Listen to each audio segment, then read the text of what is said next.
Thank you so much for your time today, Josiah. How are you? I'm doing well. I'm doing well. Thank you so much for having me here. I now understand why this film already won an award from Sundance because wow. But now that it's almost out for your fans and viewers to see, how are you feeling? I'm feeling a lot of things. I feel like the overwhelming emotion that I'm feeling is kind of gratitude and presence. We shot this film, almost 2.5 years ago, and to see now what has happened as it's been being tasted by audiences is nothing short of just grateful. Just grateful that people are getting a chance to see it and connect with it. Absolutely. Now, 1001, for the fans and viewers at home, explain to them a little bit about what they're going to be seeing in this film. For the specific type of consumption that audiences are consuming movies by, whether it's theater, streaming, or however people are seeing movies, and the fact that this type of bold film from a bold first-time director is being presented, I think audiences can expect an examination of the world that they're living in, and the world that they're living in is a complicated one with nuanced relationships, nuanced and complex examinations of your governmental system. And I think that 1001 does a great job in not holding any punches. We're not sugarcoating anything. We're just holding up a mirror to society, and then you can take what you will from that. And I think that that's a great launching pad for this new era and world of film that we find ourselves in. As an actor in this, what do you hope for the viewers when they watch this on March 31st that they take from 1001? There's a necessary need for empathy. And I think the more empathy that we can approach situations with, the more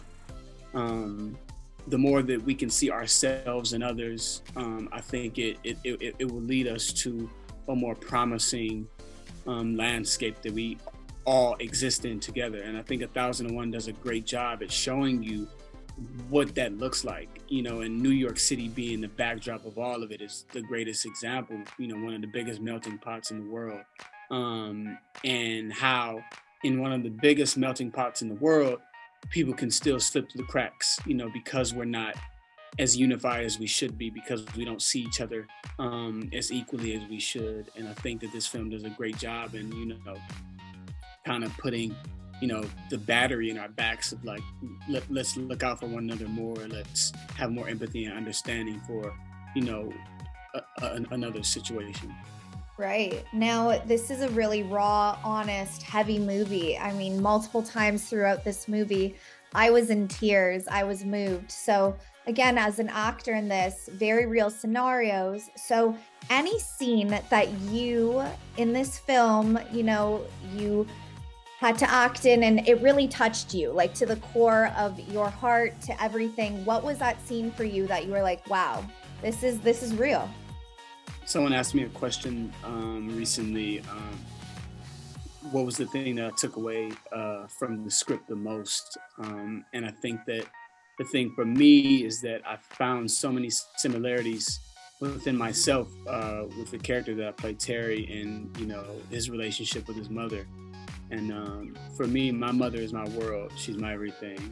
And I was just thinking about one of the last scenes of the movie, where I'm sitting with Teyana, and I'm, pleading and I'm begging with her, what about me? Who's gonna take care of me? And just even recounting the scene now, it's making me emotional. But that pleading of a son to a mother, and the mother pleading to the son was just the scene for me that did it.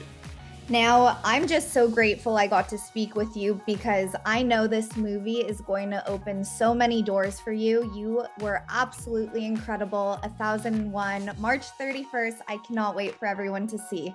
Thank you so much for your time today. Thank you so much. Nice to meet you. Thank you.